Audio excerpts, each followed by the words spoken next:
ঠিক সেই সময় আল্লাহ হাবিব রাহমাতুল লিল আলামিন তখন ডাক দিয়ে বলবেন, প্রভু গো,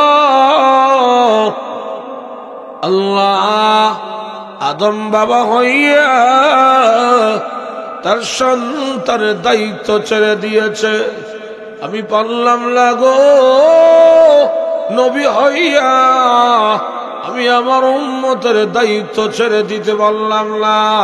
যারা কণ্ঠে কেনা আল্লাহ, এই যে মানুষগুলি আসামির লাইনে দাঁড়িয়ে আছে, এদের মধ্যে এমন মানুষও আছে যারা দুনিয়াতে তোমার কোরআনের জন্য জীবন দিয়েছে, কোরআনকে মহাব্বত করেছে, কোরআনকে ভালোবেসে কোরআনী মার্কার মাদ্রাসা তৈরি করেছে। আয়েশা সিদ্দিকা রাদিয়াল্লাহু আনহা মাদ্রাসা তৈরি করে ছাত্রী ভর্তি করে সহযোগিতা করলো, বুদ্ধি দিয়া সহযোগিতা করলো, অর্থ দিয়া সহযোগিতা করে। আল্লাহ, ওরা দুনিয়াতে কোরআনওয়ালা হয়েছে, ওরা জাহান্নামে গেলে তোমার কোরআনের মান কল্য হয়ে যাবে, নবী পেরেশান হয়ে যাবে। একটা দৌড় মারবে মিজানের পাল্লার কিনারে আল্লাহর হাবিব, আর একটা দৌড় মারবে ফুলসিরাদের কিনারে আল্লাহর হাবিব, আর একটা দৌড় মারবে হাসরের ময়দানে। যেমনি ভাবে দুনিয়ার জমিনে একটা মুরগির বাচ্চাকে আকাশের কাউয়া যখন থাপড় মারে, সিলে যখন মুরগির বাচ্চাকে থাপড় মারে, বাচ্চার মা ওই মুরগিটা তার বাচ্চাগুলিকে কাকের হাত থেকে রক্ষা করার জন্য, সিলের থাবা থেকে রক্ষা করার জন্য একটা লাফ দিয়া গাছের ডালায় বসে, আবার বাচ্চার কাছে আসে, আবার যাইয়া করে সালিয়ার সাথে বসে, আবার বাচ্চার কাছে আসে, আবার যাইয়া সিল কাউয়ার দৌড়ানি দেওয়ায়। আর ওই বাচ্চার মা দুইটা ডানা প্রশস্ত করে বলে, জলদি করে আমার ডানার নিচে আয়, আমার পাকার নিচে আয়, আমি তোদের মা, আমি মা থাকতে আমার একটা বাচ্চাকেও কোনদিন কাকির মুখে চিলের মুখে ছেড়ে দেব না। সুবহানাল্লাহ, সুবহানাল্লাহ।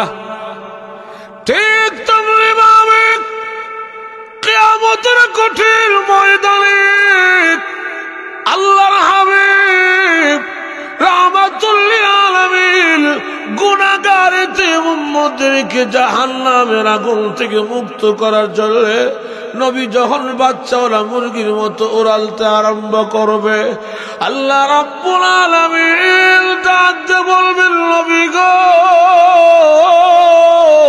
কাইদের না, আপনার কান্না আমি আল্লাহ সহ্য করতে পারি না। ও নবী, মাথা উঠান আর সুসংবাদ লয়া যান, আজকে হাসরের ময়দানে আপনার উম্মতের বেলায় আমি মহান আল্লাহ, আমি আমার কোরআন শরীফের হাতে দায়িত্ব ছেড়ে দিলাম। সুবহানাল্লাহ, জোরে কন্যা। আবার ভাইরা, কিয়ামতের মাঠে আল্লাহর কোরআন সুন্দর সুদাম দেহের অধিকারী যুবকের স্বরূপ ধারণ করে দুনিয়াতে কোরআনের তিলাওয়াতকারী, কোরআনের মহাব্বতকারী, কোরআনকে ভালোবেসেছে, কোরআনকে মহাব্বত করেছে, এই সমস্ত দ্বীনি মাদ্রাসা কোরআনের মার্কাজ তৈরি করতে যায়া বুদ্ধি দিয়া সহযোগিতা করলো, অর্থ দিয়া সহযোগিতা করলো, জানে মানে সহযোগিতা করলো, কইরা ওরা দুনিয়াতে কোরআনওয়ালা হয়েছে। এই সমস্ত মানুষগুলিকে কিয়ামতের মাঠে আল্লাহর কোরআন ধরে আল্লাহর আদালতে গিয়া বলবে, ও আল্লাহ, এই মানুষগুলি দুনিয়াতে আমি কোরআনকে মহাব্বত করেছে, আমি কোরআনকে ভালোবেসেছে, আজকে হাসরের ময়দানে আমি কোরআন তাদের জন্য তোমার দরবারে জান্নাতের দরখাস্ত করলাম। আটজোর কন্যা। আল্লাহ রাব্বুল আলামিন তখন বলবে, এই সবগুলো আসামি এক একটার নামে নিম্নে 500, 700, 1000 করে মামলা আছে, সবটি আসামি কোরআন শরীফ তখন হাসর মাঠে আল্লাহর আদালতে দাঁড়াইয়া উম্মতের পক্ষে আল্লাহর সাথে জেরা করতে আরম্ভ করবে। আল্লাহ, তাইলে তুমি আমাকে অস্বীকার করো, আমি তোমার কালাম না। আল্লাহ বলবেন, তুমি যে আমার কালাম, এটা কি অস্বীকার করা যায়? যাও, তোমার দরখাস্ত মঞ্জুর করলাম, তাদের জিন্দেগির সকল গুনাহ আমি আল্লাহ এই মুহূর্তে মাফ করে তাদেরকে আমি আল্লাহ জান্নাতবাসী বানায়া দিলাম।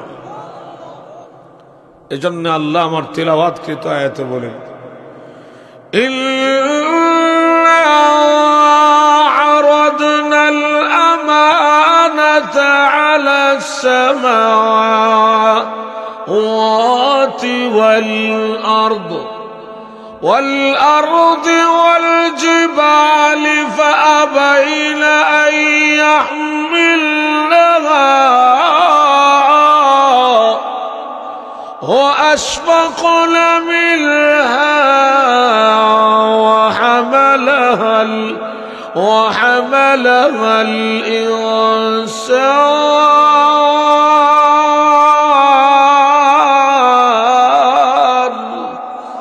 আল্লাহ রাব্বুল আলামিন বলে, আমি আল্লাহ ইচ্ছা করেছিলাম আমার কোরআনকে আসমানের কাছে, জমিনের কাছে, পাহাড়ের কাছে নাজিল করার জন্য, কিন্তু আসমান আর জমিন পাহাড় আমি আল্লাহর কোরআনের দায়িত্ব নিতে অস্বীকার করলেও দুর্বল মানুষের দল, দুর্বল ইনসানের দল আমার কালাম কোরআনকে তারা গ্রহণ করেছেন। সুবহানাল্লাহ, জোরে বলুন না। আর শুধু এখানে নয়, দুনিয়াতে আমার ছেলে হাফেজ কোরআন হইলে, দুনিয়াতে আমি হাফেজ কোরআনের বাবা হতে পারলে, আমি দুনিয়া থেকে বিদায় হওয়ার সময় আমার যখন সাকরাতের কষ্ট আরম্ভ হয়ে যাবে, ওই সময় আমার কোরআন ওয়ালা সন্তান যদি আমার পাশে গিয়া বসে, সূরা ইয়াসিনের তিলাওয়াত করে, সূরা মুলকের তিলাওয়াত করে, আল্লাহর নবী বলে, শোনো, তোমার সন্তানের কোরআনের তিলাওয়াতের বরকতে তোমার মৃত্যুর যন্ত্রণা, তোমার মরণের কষ্ট আল্লাহ তোমার জন্য দূর করে দিবে। এত জোরে কন্যা, এটা কেমনে? ছোট্ট একটা উদাহরণ দিলে সহজে আরো বুঝে আসবে। মনে করেন আপনাদের এই গ্রামের নাম কি? মনো হাজিপুর নাকি? আচ্ছা, মনে করেন এই গ্রামে কোন একজন মানুষ, মুসলমানের 3টা ফুয়া আছে, এক ছেলে বানিয়েছে ডাক্তার, আর এক ছেলে বানিয়েছে ইঞ্জিনিয়ার। গেল কয়টা? জোরে মারতেন না, রইল মাত্র এটা একটা ফরক। এখন বড় ছেলে লন্ডন থেকে ডাক্তার হয়ে আইলো, আরেক ছেলে আমেরিকা থেকে ইঞ্জিনিয়ার হয়ে আইলো।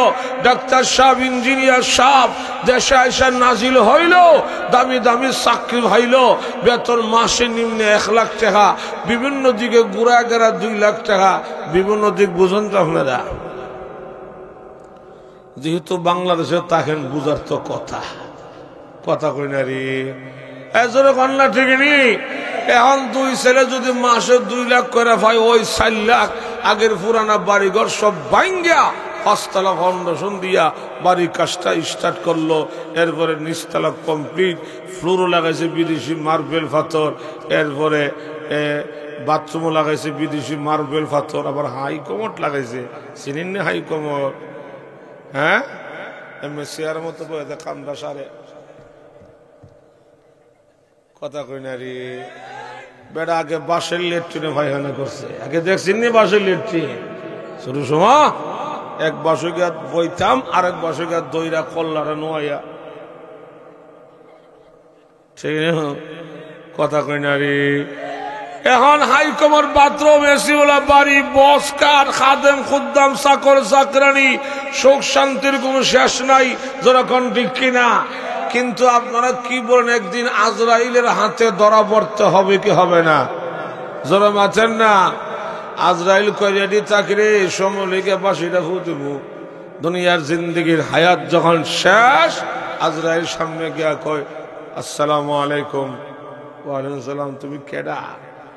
তোমার তো চিনি টিনি না, এলাকাত বেশি দেখছি না, কারণটা কি? তুমি কেডা? তখন বলবে, আমি কে ফরকুম, আগে দক্ষিণ দিকে ফাও দেও, উত্তর দিকে মাথা দাও, দিয়া লম্বইয়া শুয়া ফরত, তখন চিনবা আমি কেডা। কো ভাই, আমি তো তোমার কথার নমুনা ব্যবসা বেশি ভালো বুঝতেছি না, তুমি কে? কানে কানে গিয়া কয় আস্তে মাত, আমার নাম আজরাইল।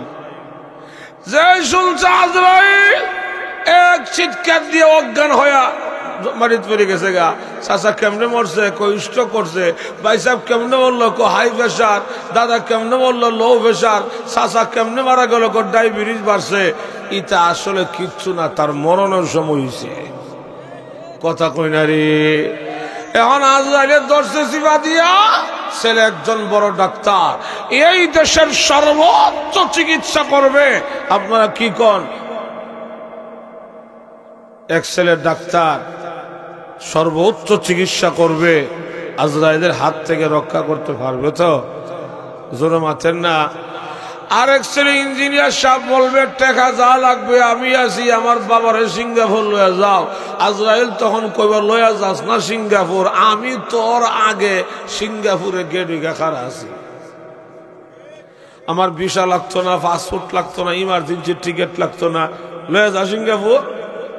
এখন ডাক্তার ইঞ্জিনিয়ার সব যখন ব্যর্থ হয়ে গেল গা, মনে করেন 3 নম্বর ছেলেটা বাবা সুস্থ থাকা অবস্থায় গিয়া দিছিল মাদ্রাসায়, আর মনে মনে সিদ্ধান্ত নিয়েছিল আমার এই ভুলাডারে আমি আখিরাতের ব্যাংকে জমা করে দিয়া গেলাম, আমার এই ভুলিডারে আমি আখিরাতের ব্যাংকে জমা করে দিয়া গেলাম।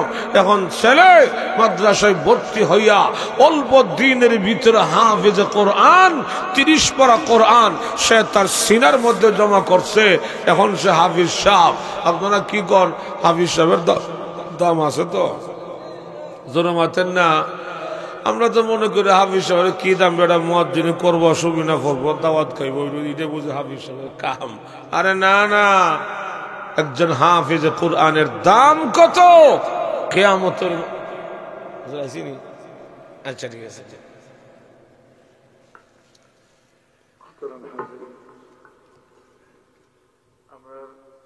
প্রধান অতিথি কতনুসার ভালোই গেছেন কাল হাতে।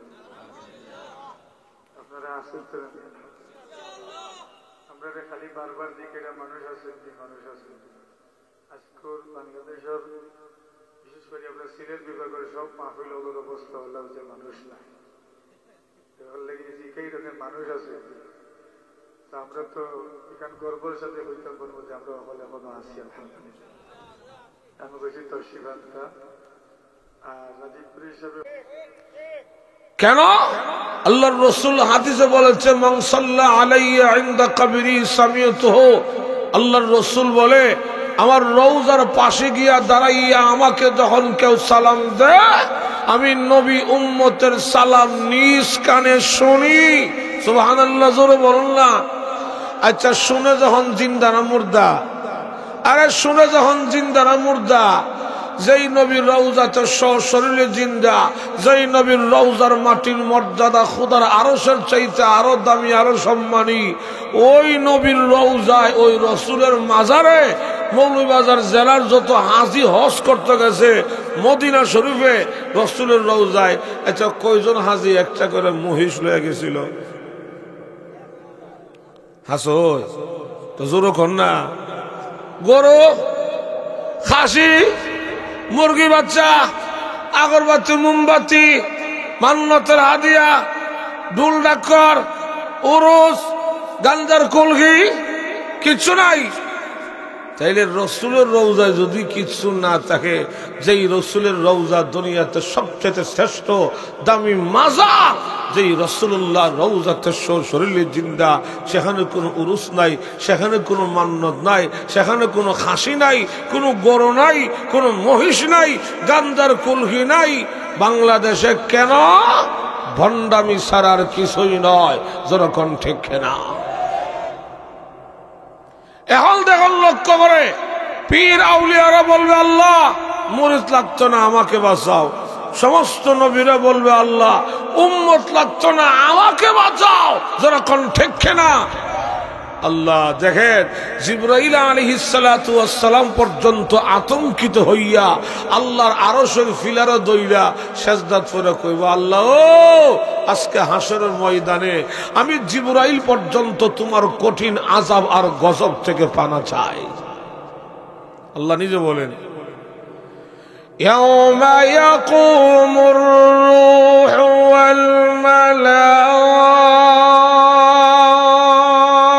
والملائكة صفا لا يتكلمون إلا من أذن له الرحمن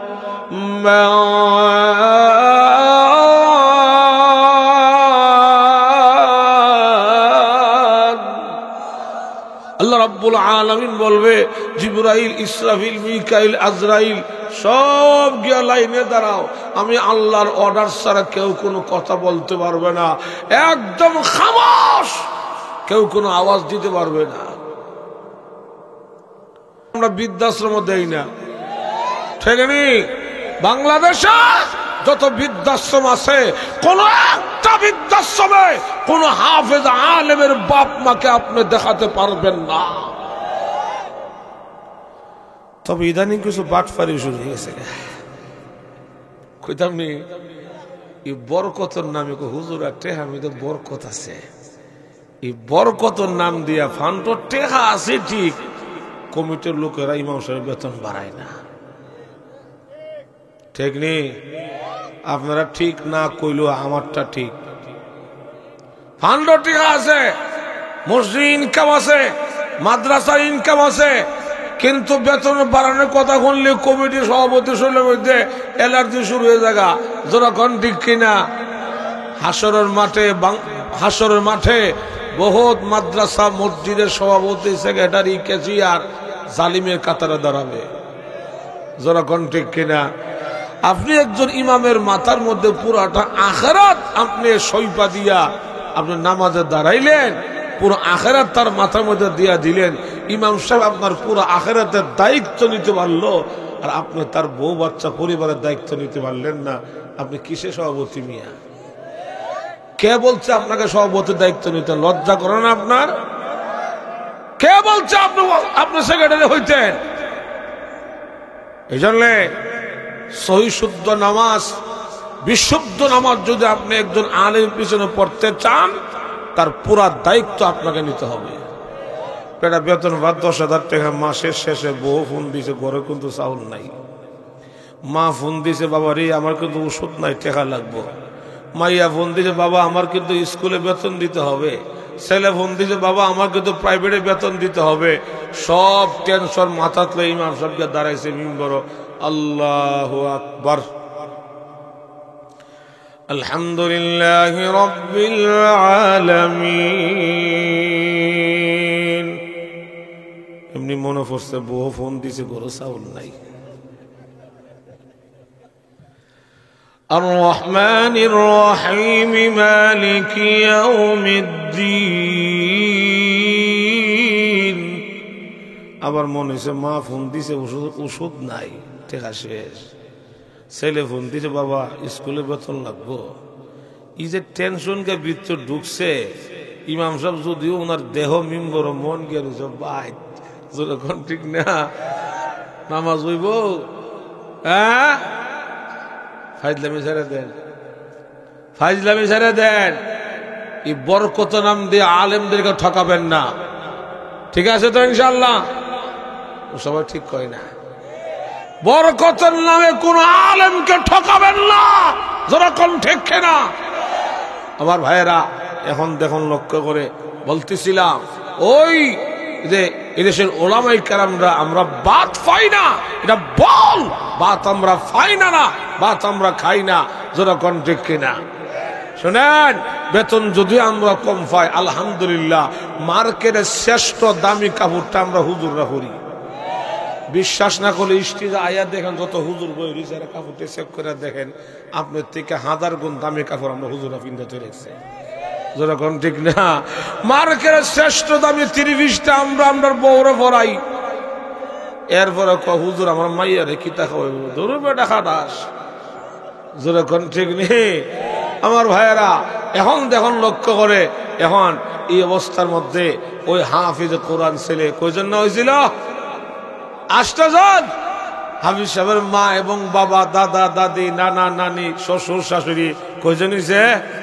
আর দুইজন হইলো এরা যারা ভাত খাওয়াইয়া হাফিজ সাহেব বানাইছে, এ যে লজিং থেকে হাফিজ সাহেব হইছে, এই ঘরের জামাই আর বউ, এই 10 জন মানুষ লইয়া একজন হাফিজ কোরআন কিয়ামতের মাঠে হাসতে হাসতে জান্নাতের দিকে যাবে।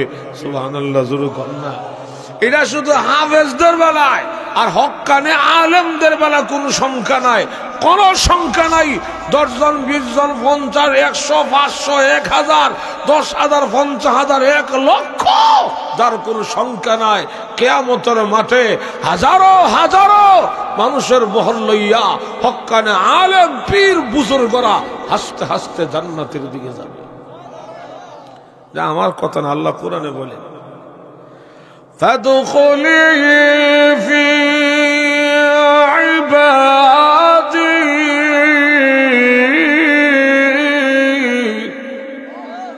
وادخلي جنتي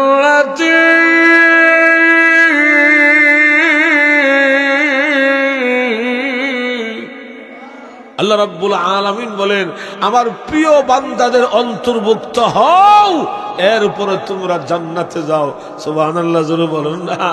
দেখা যাবে কিয়ামতের মাঠে জান্নাতের টিকিট লইয়া এক লাইনে দাঁড়িয়ে থাকবে হাফিজ হুজুর রহমতুল্লাহি আলাই, আরেক লাইনে দাঁড়িয়ে থাকবে গহরপুরে হুজুর রহমতুল্লাহ আলাই, আরেক লাইনে দাঁড়িয়ে থাকবে বড় নাফিস সাহেব রহমতুল্লাহ আলাই, আরেক লাইনে দাঁড়িয়ে থাকবে শেহে কাতিয়া, শেহে বাগা, মুফতি আমিনী, শাইখুল হাদিস আহমদ শফি, জুনায়েদ বাবুনগরী, ফখরে বাঙ্গাল, ব্রাহ্মণবাড়িয়ার বড় হুজুর সহ এই সমস্ত হক্কানে আলেম পীর বুজুর্গরা যখন জান্নাতের টিকিট লইয়া জান্নাতের লাইনে দাঁড়িয়ে থাকবে, হাজারো হাজারো মানুষ জাহান্নামের টিকিট হাতে পাইয়া দিশেহারা হইয়া ওই আলেমদের কাতারে গিয়া বলবে, হুজুর আপনি আমাকে রেখে জান্নাতে চলে যাচ্ছেন, আপনাকে আল্লাহ জান্নাতের টিকিট দিয়েছে, এই দেখেন আল্লাহ আমার হাতে জাহান্নামের টিকিটটা ধরায় দিছে, তবে দুনিয়াতে আমি আপনাকে মোহাব্বত করতাম,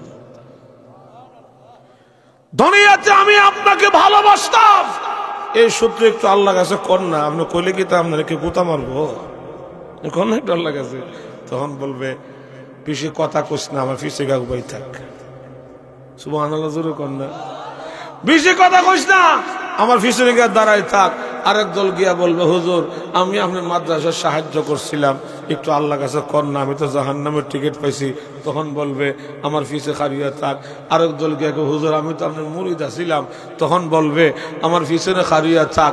এইভাবে হাজারো হাজারো মানুষের বহর লইয়া হক্কানে আলেমরা হাসতে হাসতে জান্নাতের দিকে যাবে। সুবহানাল্লাহ, জোরে কর না। এই জন্য আল্লাহ বলেন, فادخلي في عبادي وادخلي جنتي